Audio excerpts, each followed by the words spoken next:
সবগুলো জায়গায় রাঙ্গামাটিতে যত জায়গায় সহিংসতার ঘটনা ঘটেছে সবগুলো জায়গা আমরা দেখেছি। কোথাও কোথাও ভাঙচুর হয়েছে, কোথাও কোথাও অগ্নিসংযোগ হয়েছে, কোথাও কোথাও লুটপাট হয়েছে।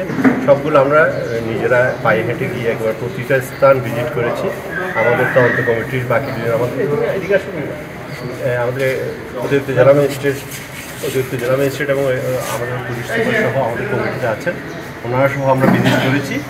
এখন আমরা তদন্ত প্রতিবেদন প্রস্তুত করার জন্য আরও কিছু জিনিস দরকার, আমাদের সাক্ষ্য নিতে হবে। আমরা কিছুক্ষণ পরে সাক্ষ্য এখানে যারা দেখেছেন ঘটনাগুলো তাদের সাক্ষ্য গ্রহণ করব।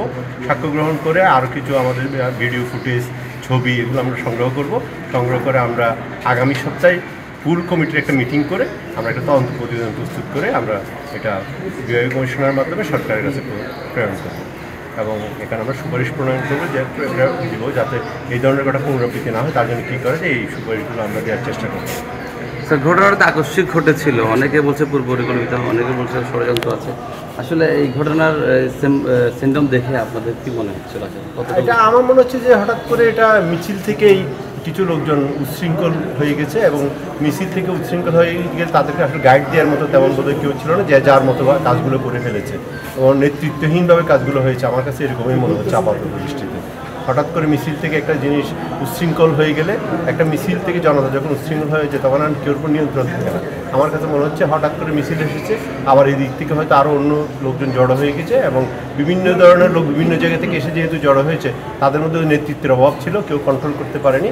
তাহলে উচ্ছৃঙ্খল হয়ে যাওয়ার কারণে এই ঘটনাগুলো ঘটেছে বলে, আমার নেতৃত্বহীনতার কারণে ঘটনা ঘটেছে বলে আমার কাছে এখনও পর্যন্ত এরকমই মনে হচ্ছে।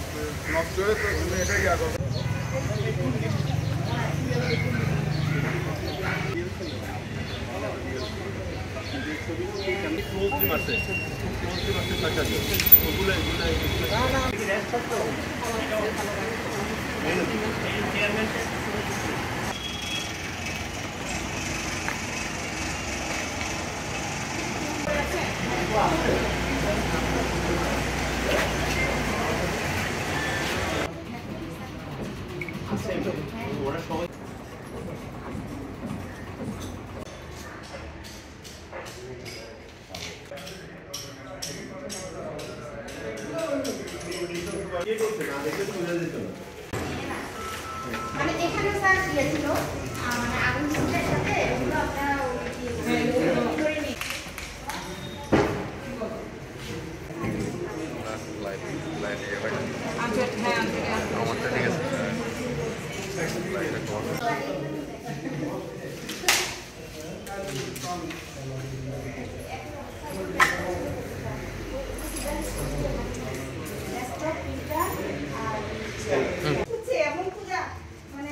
টাকা পয়সা আছে